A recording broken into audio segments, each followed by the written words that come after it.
Welcome back to World Crisis Radio. As Thierry Maison points out in that RT Russia Today interview, the goal of Belhaj and his gang is to create Islamic Emirates on the Turkish border, on the Iraqi border, on the Jordanian border, and maybe even on the Lebanese border with the help of Al-Qaeda. So that's what you got there. Islamic Emirates, or Arab socialism of the Syrian Ba'ath Party variety, with all those progressive features that admirable social safety net compares very favorably with any other places in the world. Now, the other big question, of course, and closely linked to this, is the escalation of the U.S. Israeli on the one side versus Iran confrontation on the other this morning.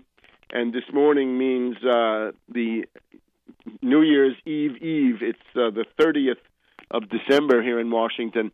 A couple of U.S. warships have brushed close to the areas that the Iranians wanted to have as a zone of exclusion in the Gulf in order to observe these exercises or to provoke.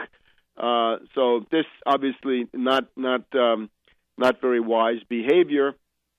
There have been this exchange of statements about the Straits of Hormuz, closing the Straits of Hormuz, not closing them. Certain Iranian officials making some statements in this regard. The U.S. Fifth Fleet saying in return, don't you dare, and so forth. The obvious thing is 40% of the world oil tanker traffic goes through the Straits of Hormuz. It's still 40% of oil that travels by means of the ocean. So this is obviously a lot. The Iranians have been holding their military exercises. This is 10 days of naval and related land exercises. I would simply point to the fact there is a group in Wall Street that wants to close the Straits of Hormuz, and this is connected to the economic situation. The economic news we'll get back to more next week than this week, but basically the idea is this.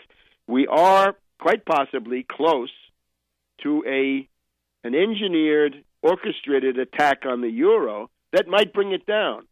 We had, in the case this week, the British government putting out their plan for capital controls, exchange controls, totalitarian measures on the home front, closing the borders, expelling foreigners and whatever, in the eventuality of a euro panic. Now, given the well-known habits of Perfide Albion is not preparing for a collapse of the euro.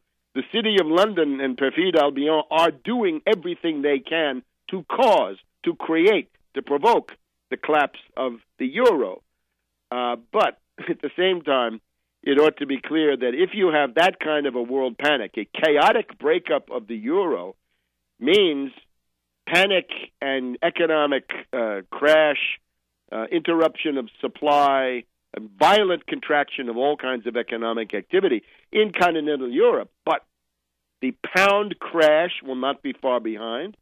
The Swiss franc will not come out unscathed. And, of course, the dollar is a leading candidate to go into a panic of its own, right? And this is what we saw in 1931, 32, 33, that the collapse of the British pound in September 1931 then led to a run on the banks here in the United States, a currency crisis, liquidity crisis. So, obviously, if they're going to be attacking the euro, they've got to have an option. If the dollar begins to slide, how do you prevent the dollar from being pulled into the vortex of a collapsing euro? Since that's the goal that they're striving for, they've got to have this other aspect of their policy in place. Well, the obvious thing to do is do something to attack Iran. The Iranians say the answer to that is to close the Straits of Hormuz. Fine. And I think they can do this for quite a while.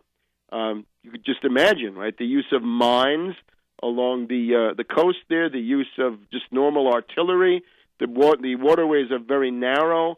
Any kinds of missiles, rather crude ones, Chinese silkworms, whatever you have, all of that could be thrown into the fray. Mainly mines, as was done by the Iraqis back in the late 1980s. Remember also, just driving up the cost of maritime insurance is enough. You don't need to physically block the straits. You just need to force Lloyd's of London and these wonderful similar organizations to jack up their insurance premiums to the level that they think is the risk. And with that, you can already strangle a lot of the tanker traffic without necessarily sinking even a ship. It's just the threat of it, right? Sink one and intimidate hundreds and hundreds more. So there's a group in Wall Street that wants the option of closing the Straits of Hormuz, driving the price of oil up from 100 where it is now to 200 to 500 to 1,000. The sky's the limit, as high as they can get it.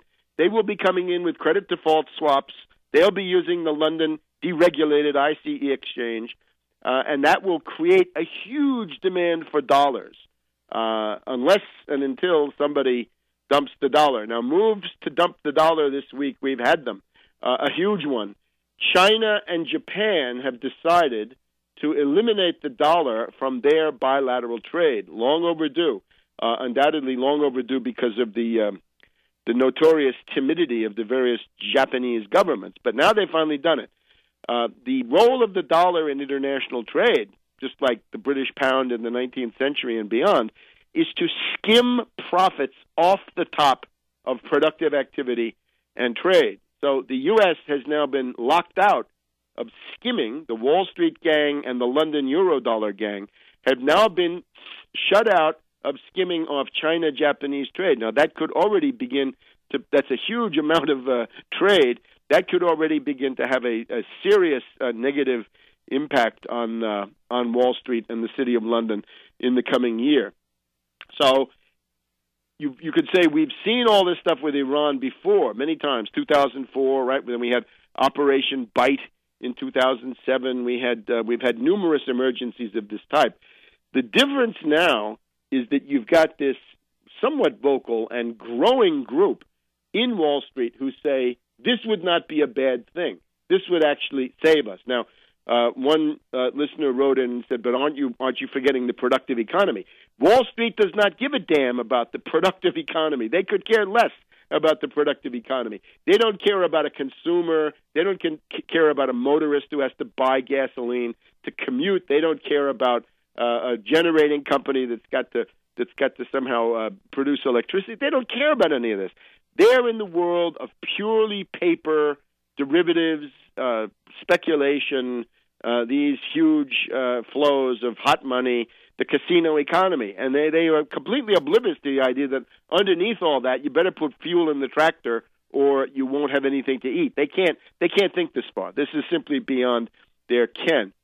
Now, the dynamic between the U.S. and the Israelis is worth pointing at.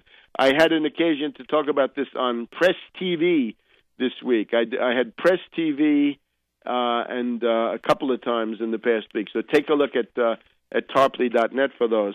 On the 2nd of December, Defense Secretary Panetta had signaled that the U.S. was not enthusiastic about an attack on Iran. He said this would consume the Middle East in a confrontation, and it would be a conflict that we would regret.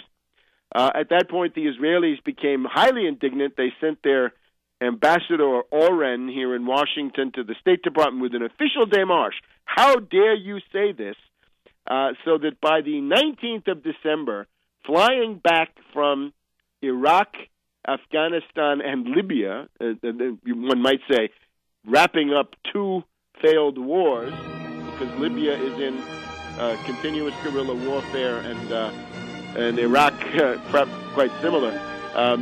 Panetta said the United States will under no circumstances allow Iran to get a nuclear bomb, and all options are on the table. Back in a minute on World Crisis Radio.